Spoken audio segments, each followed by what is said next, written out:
madaxda Soomaalidu marka ay inta badan iyagoo Dubai ka yimaada soo maran Somaliland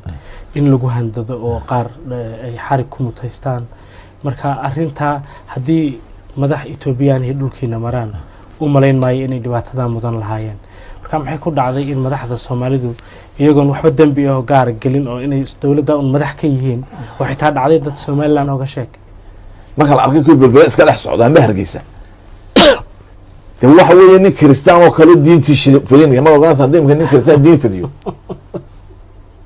nabdi Soomaaliyeed buu fadhiya oo dadka naga waalaya tamaka waan qabanaaba way ka Kristaan kulli mid yahay neem Djibouti Kenya Uganda bahashan ila Ethiopia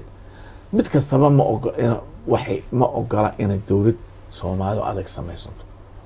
waxay ka faa'iideyaan maqnaashihiina Faysal hadda koor waxaa jirtay inaad tiri qofkii Soomaaliya magaceeda laga maqlo carabka hal la jaro aan kula kaftamay maanta aad madaxweynaheedii la fariistay xagga lagu jaraa Soomaaliya tagay fasaxoonay kuwaasaan carabka laga jaro si magaca Soomaaliya u bartaan kuwiga miya ilaa hada Soomaaliya